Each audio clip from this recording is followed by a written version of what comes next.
보석 같은 친구들 주신 하나님 감사합니다.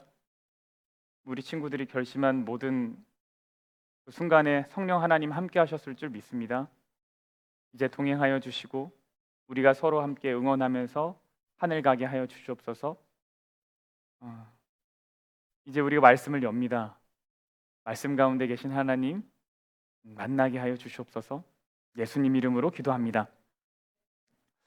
오늘은 여호수아 2장에 등장하는 라합의 이야기를 살펴보려고 합니다. 우리 함께 여호수아 2장을 펴겠습니다.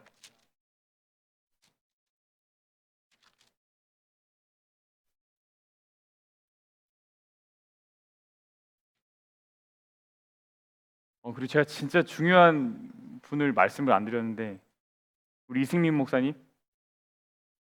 네, 감사합니다. 네, 감사합니다. 제가 늘 감동받고 목사님과 미랄의 사역을 저희 교회가 다 기도하며 응원하고 있습니다.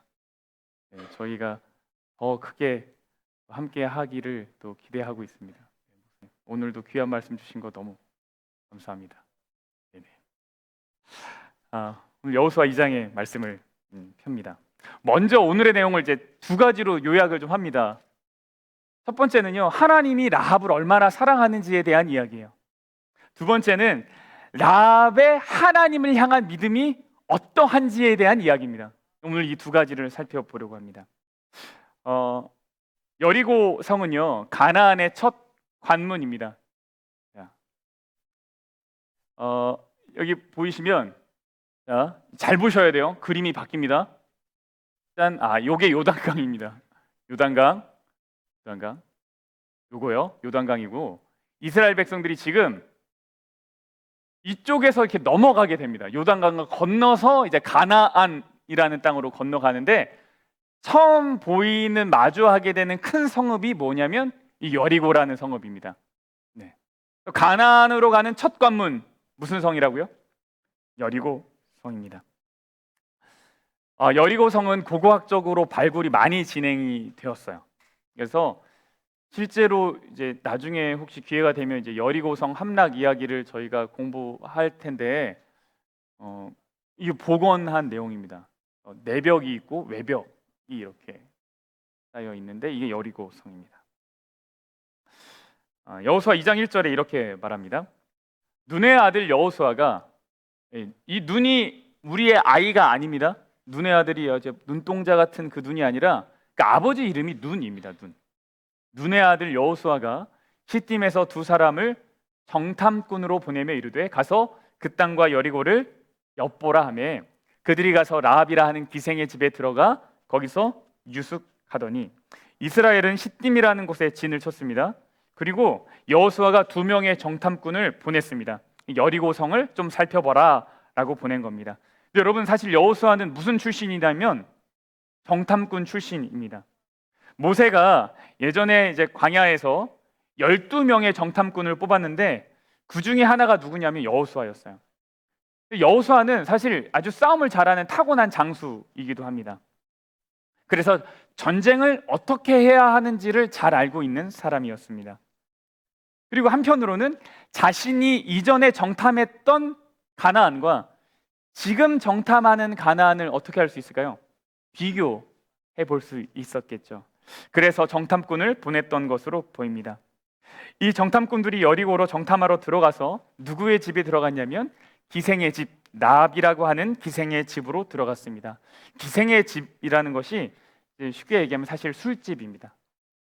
여인숙인데 동시에 술집입니다. 옛날에는 그것을 다 같이 이렇게 하기도 했어서 그렇습니다. 왜 여기로 갔을까요? 왜? 거기에는 뭐가 많을까요? 정보가 많이 있습니다. 항상 정보는 어디에 있어요?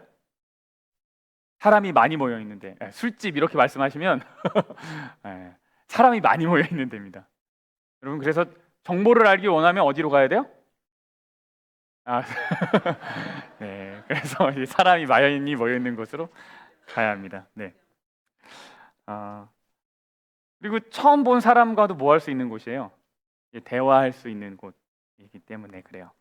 어떤 사람들은 라합의 직업을 그냥 이제 여인숙 주인이라고 얘기를 하는데, 그래서 이제 어떻게든 라합이라는 사람을 좀 그녀의 신분을 조금 예쁘게 표장하려고 하기도 합니다. 그러나 원래 이렇게 원어로 보면 기생, 그리고 더 살펴보면 사실 몸을 파는 사람입니다.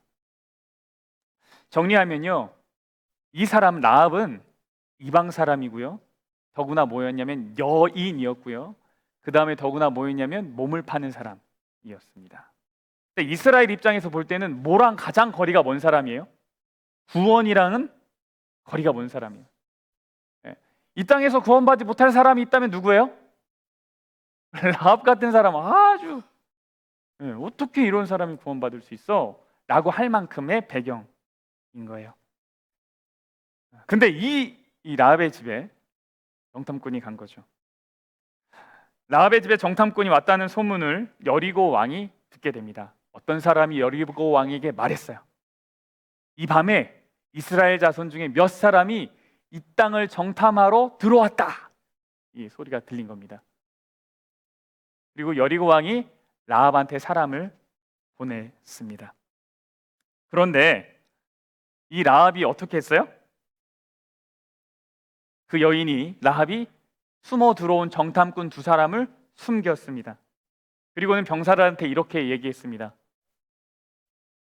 과연 그 사람들이 내게 왔었으나 그들이 어디에서 왔는지 나는 알지 못하였고, 그 사람들이 어두워 성문을 뭐 할 때쯤이요? 닫을 때쯤 되어 나갔으니 어디로 갔는지 내가 알지 못하나 뭐 하면 된대요? 급히 따라가라. 그리하면 그들을 따라잡으리라. 이렇게 얘기했어요. 라합이 얼마나 치밀한지요. 5절에 성문을 닫을 때쯤 되어 나갔다 이렇게 얘기를 했죠. 그리고 7절에 그 병사들이 그 사람을 쫓아서 실제로 나가고요, 나가고 나서 성문이 닫힙니다. 그래서 라합은 일부러 병사들과 그들 자신 집에, 라합 집에 들어온 이제 스파이, 정탐꾼과의 거리를 아주 멀리 떨어뜨려 놓은 것이죠. 여러분, 라합의 행동이 이해할 만한 행동인가요? 완전한 반역 행위이죠. 왜 그녀는 이런 결정을 했을까요? 왜 이렇게 했냐면 10절에 보니까 이 여인이 들은 것이 있었대요. 이는 너희가 애굽에서 나올 때에 여호와께서 너희 앞에서 홍해물을 마르게 하신 일과 너희가 요단 저쪽에 있는 아모레 사람의 두 왕 시온과 옥에게 행한 일, 곧 그들을 전멸시킨 일을 우리가 뭐 했대요? 들었대요. 이 들음 때문에 이 여인이 그러한 결정을 했다는 겁니다. 11절에 보니까 그 이야기를 듣고 마음이 녹았다 이렇게 이야기를 하고 있습니다. 그런데 여기서 재미난 것이 있는데 9절을 보면요, 라합이 이렇게 얘기합니다. 여호와께서 이 땅을 너희에게 뭐 한 줄 내가 안돼요? 다시요, 뭘 한 줄 안돼요? 주신 줄 안돼요. 신기하죠? 아직 가나안을 정복했어요? 안 했어요? 아직 안 했어요. 그러면 뭐라고 얘기해야 되냐면 이 땅을 하나님께서, 여호와께서 너희에게 주실 것을 내가 안다라고 말해야 되죠. 근데 라합은 뭐라 그러냐면 이미 하나님이 뭐 했대요? 주셨다라고 말하고 있다는 거예요. 주셨다라고 말하고 있어요. 그러니까 라합은요, 이 땅이 이미 사실 누구 거라는 걸 아는 거예요? 하나님의 것이라는 걸 아는 거예요. 하나님의 것이라는 걸 아는 거예요. 전쟁이 이미 끝났다라고 아는 거예요. 라합의 믿음이 놀라운 거죠. 저는 비교해 보고 싶은 거예요. 무엇과 무엇을 비교하고 싶냐면 라합의 믿음과 그 다음에 예전에 정탐했던 정탐꾼들의 믿음을 비교해 보고 싶은 거예요. 말씀드렸다시피 정탐꾼이 가나안 그 지역에 간 것이 처음이 아닙니다. 여리고성을 정탐하기 전에 가나안 전체를 두루 정탐하기 위해서 이스라엘에서 한 지파에 한 명씩 뽑아가지고 12명의 정탐꾼을 만들어서 이제 보낸 적이 있습니다. 그런데 정탐꾼들 가운데 이 땅을 하나님이 자신들에게 주셨다라는 것을, 그 약속을 믿지 않았던 사람들이 있어요. 10명이 그랬어요. 갈렙과 여호수아만을 제외하고는, 그 두 사람을 제외하고는 10명은 하나님의 약속을 믿지 않았어요. 그리고 그 10명의 이야기를 들은 다른 모든 대부분의 이스라엘 사람들도 그 하나님의 약속을 믿지 못했습니다. 중요한 건 뭐냐면 그들은 뭘 경험했던 사람들이냐면 기적을 경험했던 사람들이에요. 홍해를 건넜고요, 만나를 먹었고요, 구름 기둥과 불 기둥을 봤어요. 그런데 뭐 하지 않았냐면 믿지 않았어요. 여러분, 기적을 경험하지만 믿는데 실패할 수 있습니까? 그럼요. 기적을 경험하지만 믿음을 갖는 일에는 실패할 수 있어요. 그런데 라합을 보세요. 라합은 기적을 그가 경험한 건 아니에요. 뭐 했어요? 들었을 뿐이에요. 들었을 뿐이에요. 그런데 그것도 아주 일부분만 들었어요. 열재앙 이야기 모르고요, 반석에서 물 나온 이야기 몰라요.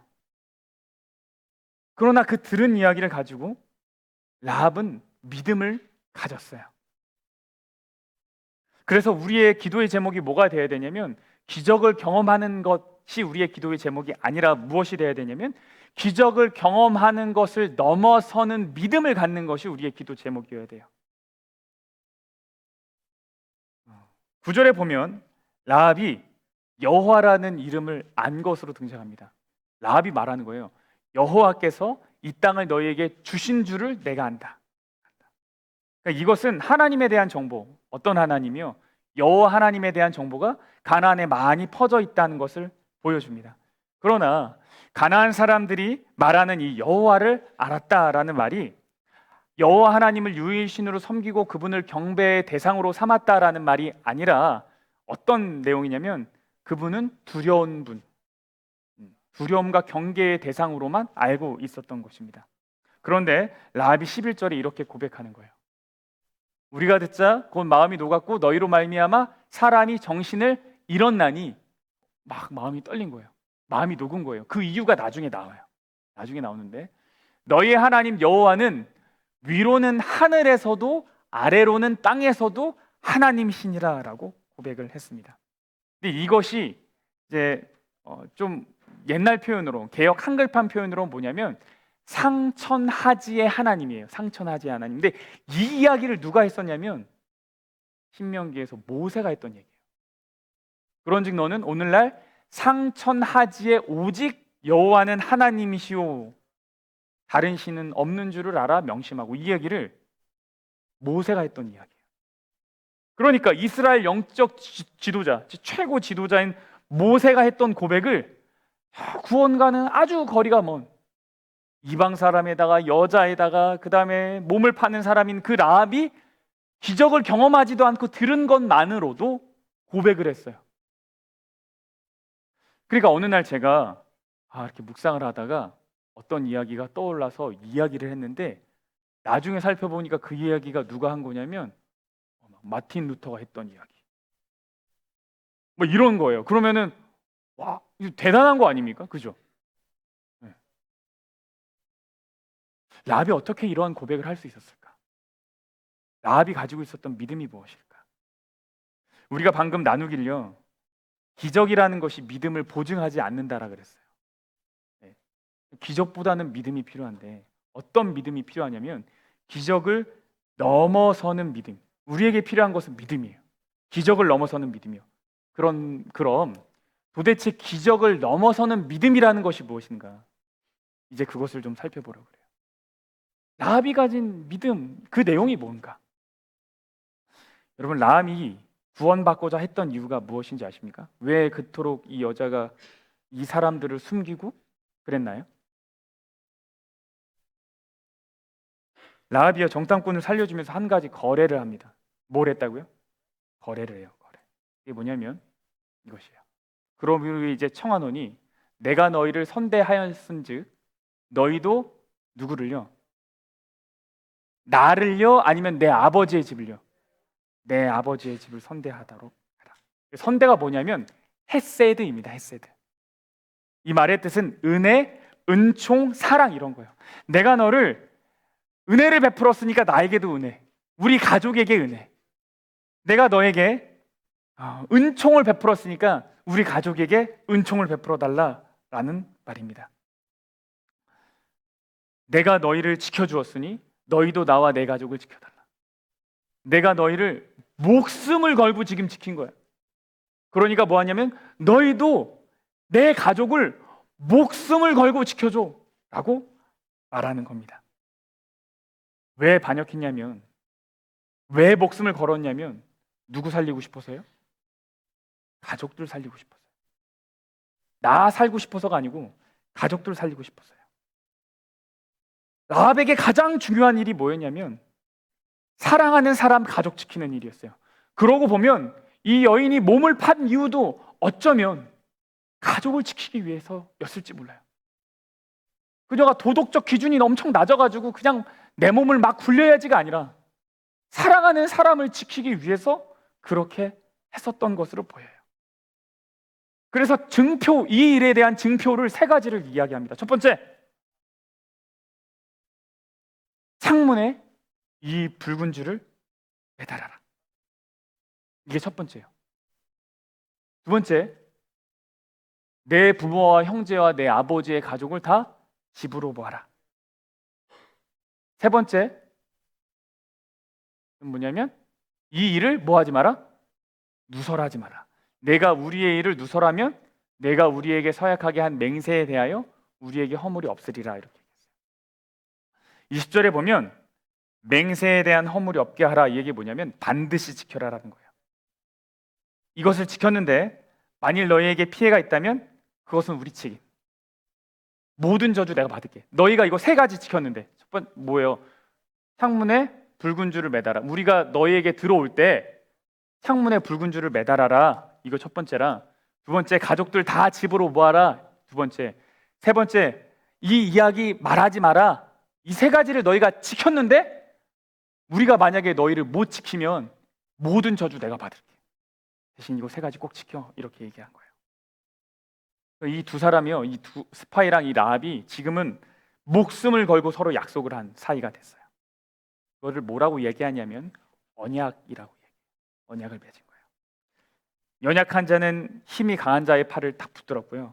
강한 자는 이 연약한 자를 목숨을 걸고 지키겠다고 약속을 했어요. 자, 정탐꾼이 다녀갔습니다. 이제부터 라합의 삶이 어떠했을까요? 겉으로 볼 땐 여전히 뭐예요?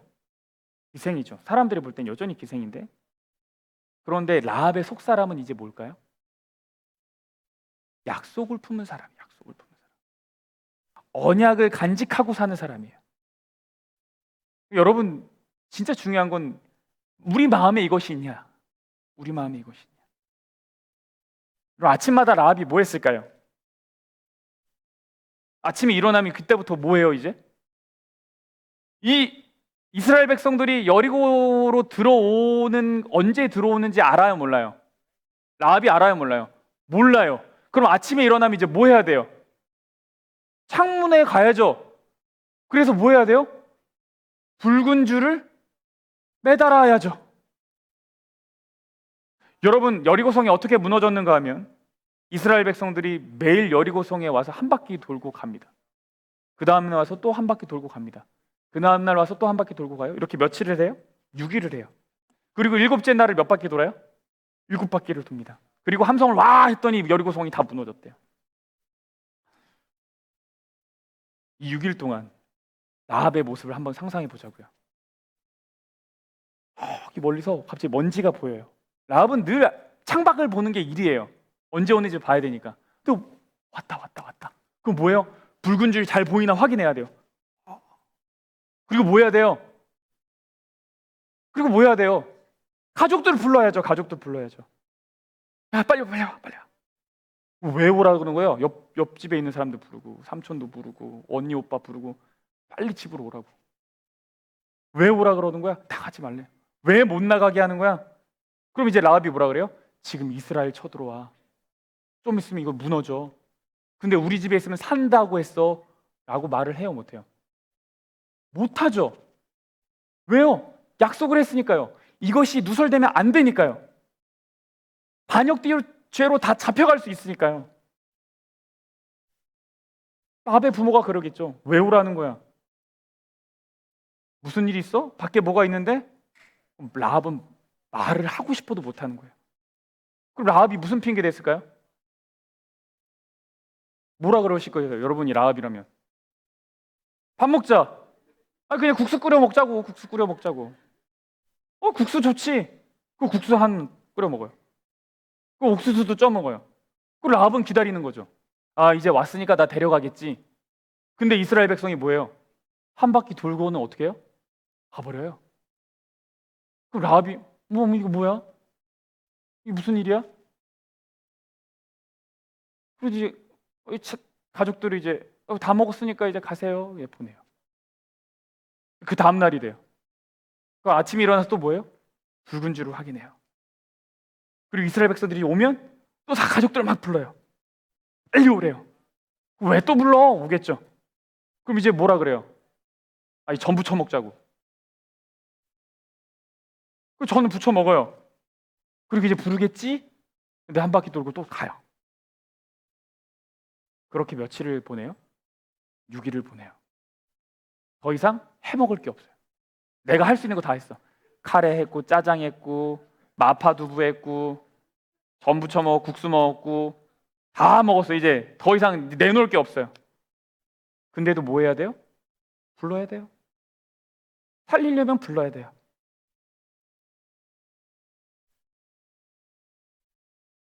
라합이 7째 날에 이스라엘 백성들이 모일 때 어떻게 했을까요? 이제 안 속아. 이제 안 속아. 그렇게 했어요?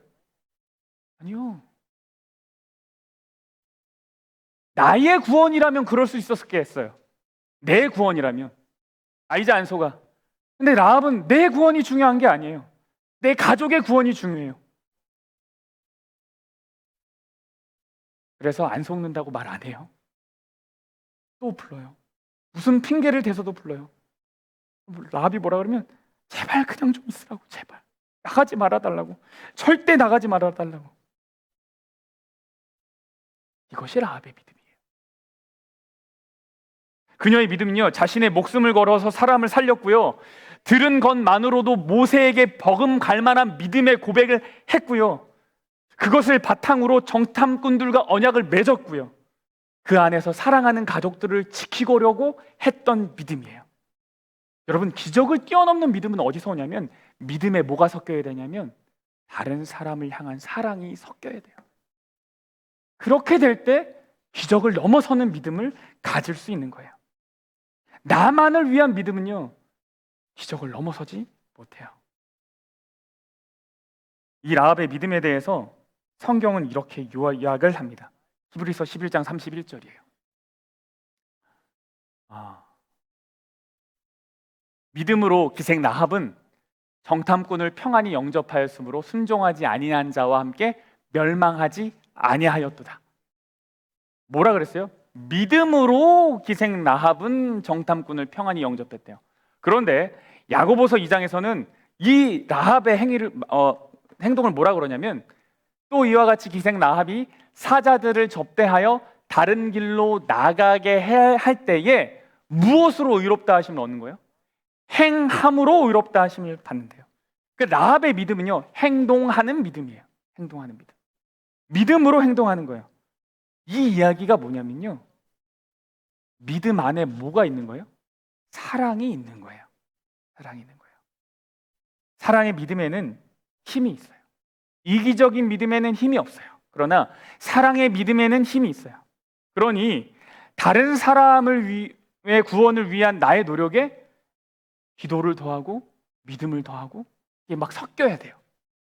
그래야지 이것이 행동으로 발현됩니다. 근데 이제 우리가 여기서 진짜 생각해야 될 문제가 하나가 있어요. 생각할 문제가 뭐냐면, 여러분, 여리고성을 정복하는 데 있어서 사실 하나님한테 그리고 이스라엘 백성들한테 정탐꾼이 필요하지 않았다는 사실이에요. 다시요.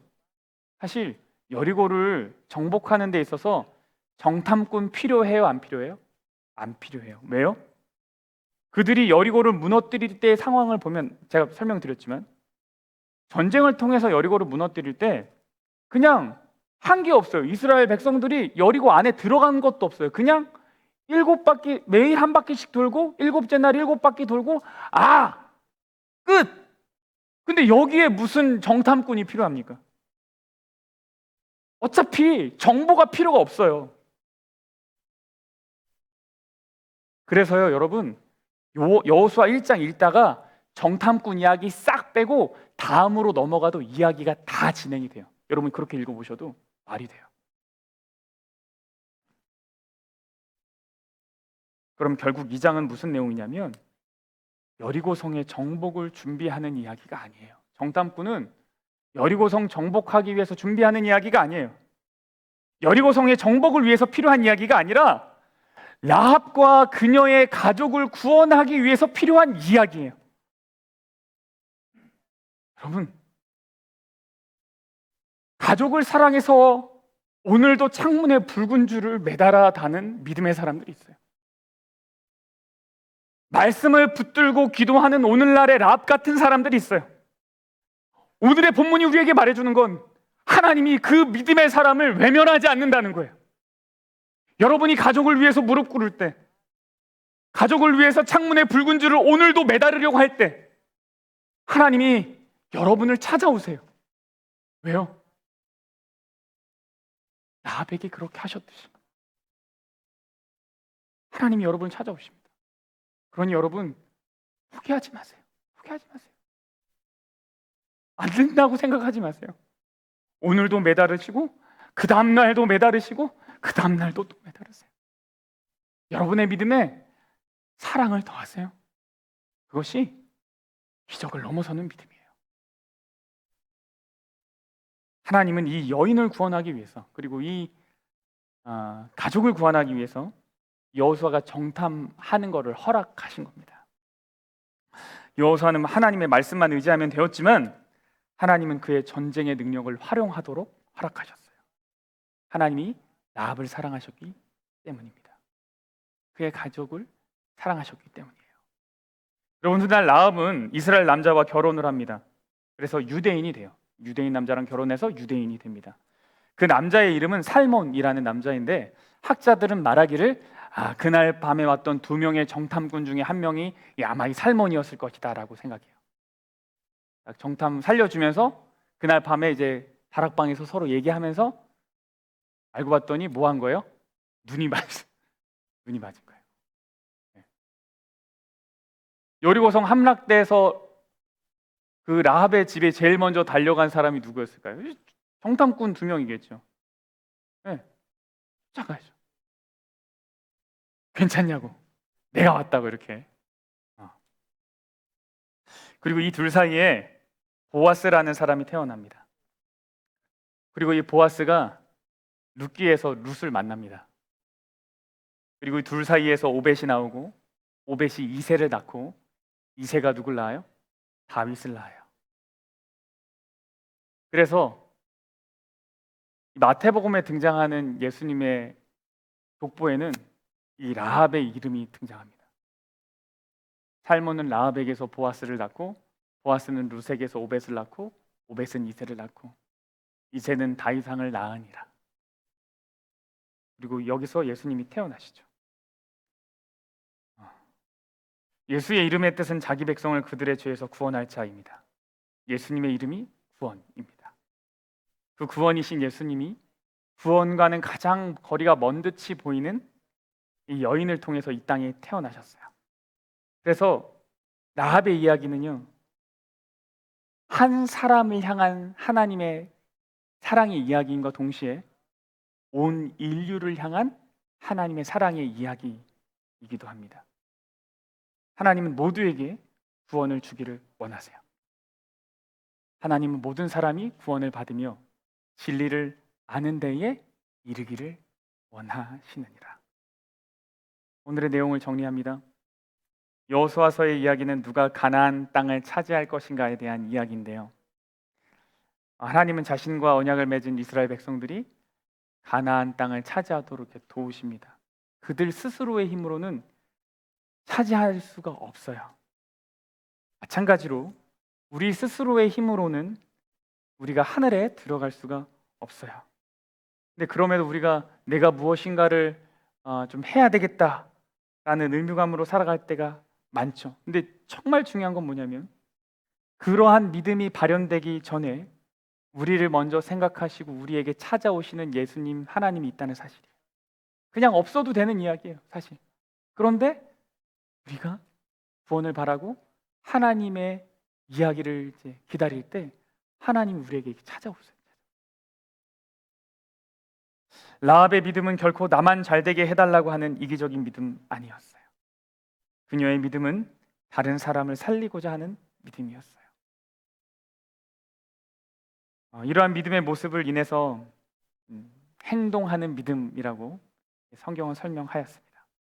여러분, 하나님의 사랑이요, 우리를 감동시켜서 우리 역시 사랑이 섞인 믿음, 기적을 뛰어넘는 믿음으로 한 주를 살았으면 좋겠습니다.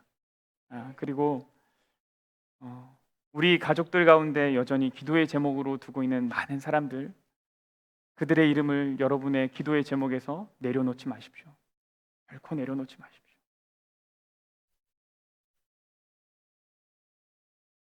그 내려놓지 않는 여러분의 간절함에 하나님이 오늘도 찾아와 주시기를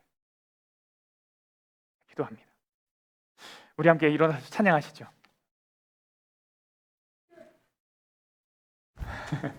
우리 선한 능력으로